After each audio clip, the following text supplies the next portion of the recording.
Assalamualaikum warahmatullahi wabarakatuh. Bismillah. Alhamdulillah. Wassalatu wassalamu ala rasulillah. Muhammad ibni Abdillah. Robis rohli sodri wa yasirli. Amri wahluluh data milisani. Yafqahu qauli ya fatahu ya alim. Ya fatahu ya alim. Golongan berikut dijamin masuk surga. Umat Islam diharuskan untuk terus berperilaku baik. Hal tersebut penting agar bisa menjadi jaminan masuk surga. Dan setidaknya ada 4 golongan yang akan digaransi masuk surga. 1. Tawadu, yakni rendah hati, tidak sombong, dan tak meremehkan orang lain. Menurut Abu Hatim dalam kitab Raudatul Uqola, wa Nuzatul Futlala, wajib bagi orang yang berakal untuk rendah hati, tawadu, dan menjauhi sikap sombong terhadap orang lain. Orang yang rendah hati akan selalu meningkat derajat dan posisinya. Hal tersebut sesuai dengan sabda Nabi, yang artinya, tiada orang yang rendah hati karena Allah kecuali Allah akan mengangkat derajatnya. Hadis riwayat Ahmad, berbeda dengan orang sombong, orang yang menganggap dirinya melebihi terhadap orang lain.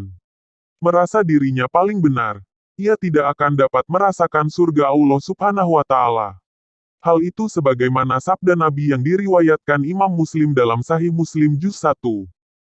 Yang artinya, tidak akan masuk surga seseorang yang di hatinya terdapat seberat biji kesombongan. Mengapa orang yang sombong tidak dapat masuk surga? Menurut Syekh Abdul Aziz dalam kitabnya Mawaridu Daman Lidurusis Zaman Juz 2. Karena sombong menjauhkan seseorang dari akhlak seorang mukmin. Orang sombong tidak bisa mengasihi orang mukmin seperti ia mencintai diri sendiri.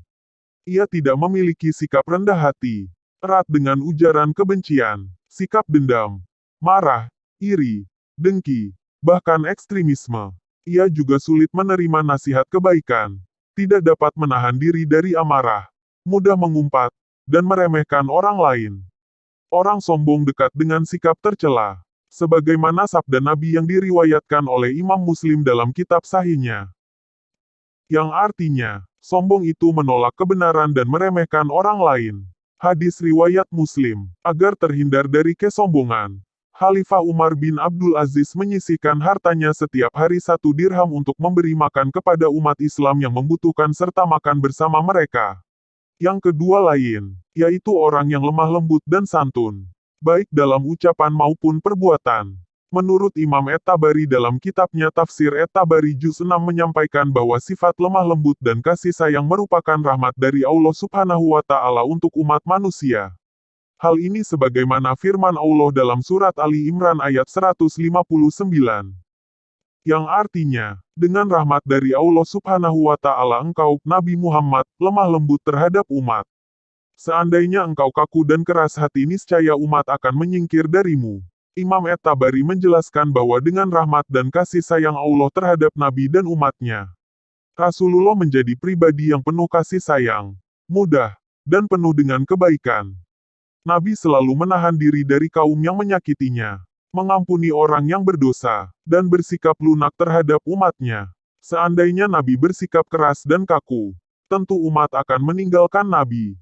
Namun Allah memberikan rahmatnya kepada Nabi dan umatnya, sehingga dengan rahmat Allah, Nabi mengasihi terhadap umatnya. Tidak hanya itu, sikap lemah lembut dan kasih sayang merupakan prinsip dan pokok dari sebuah kebaikan. Terbukti orang yang tidak memiliki sikap lemah lembut dan kasih sayang, ia terhalang untuk melakukan kebaikan, sebagaimana diriwayatkan oleh Imam Muslim dalam kitab Sahih Muslim Juz 4 halaman 2003.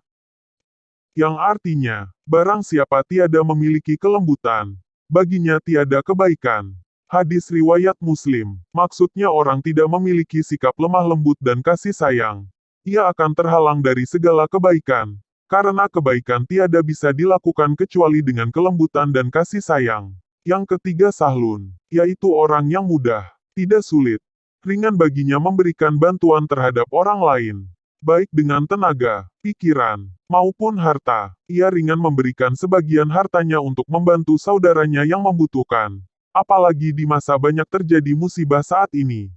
Bantuan dapat disalurkan secara langsung atau melalui lembaga terpercaya, seperti Basnas atau lainnya. Tujuannya adalah meringankan saudara kita yang tengah terkena musibah. Mengapa orang yang ringan membantu saudaranya diharamkan masuk neraka? Karena orang mau memudahkan dan membantu kesulitan orang lain.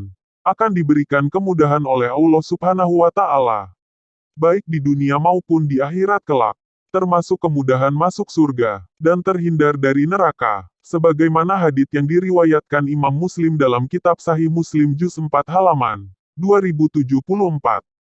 Rasulullah Shallallahu Alaihi Wasallam bersabda, yang artinya, barang siapa menghilangkan kesusahan dari orang mukmin, Allah akan menghilangkan kesusahannya di hari kiamat. Barang siapa membantu orang yang kesulitan, Allah akan memudahkannya urusannya di dunia dan akhirat. Barang siapa menutupi aib orang muslim, Allah akan menutupi aibnya di dunia dan akhirat. Allah akan selalu melindungi hambanya selama hambanya menolong saudaranya. Hadis riwayat Muslim.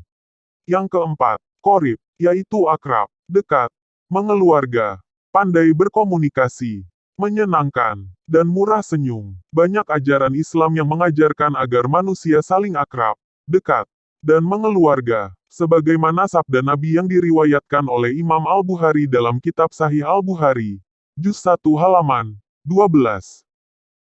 Yang artinya, tidak sempurna iman dari kalian hingga kalian mencintai apa-apa bagi saudaranya sebagaimana ia mencintai apa-apa bagi diri sendiri. Hadis riwayat Al-Bukhari. Nabi juga menganjurkan umatnya untuk saling memberi hadiah. Imam Al-Bukhari meriwayatkan sebuah hadits dalam kitab Adabul Mufrad, juz 1. Nabi bersabda, yang artinya, salinglah memberi hadiah, kalian akan saling mengasihi. Hadis riwayat Al-Bukhari. Imam Al-Ghazali dalam kitabnya Ihya Ulumuddin juz 2 menjelaskan bahwa memberikan hadiah kepada saudaranya sangat dianjurkan oleh agama dengan tujuan untuk merekatkan persaudaraan dan kasih sayang. Merekatkan persaudaraan dan persahabatan merupakan salah satu ajaran agama Islam. Semoga kita semua termasuk dalam golongan yang 4 tadi. Sobat Basker yang dirahmati Allah Subhanahu wa Ta'ala. Sekian dari saya, mudah-mudahan bermanfaat. Wallahul muwafiq ila aqwamit thoriq. Wassalamualaikum warahmatullahi wabarakatuh.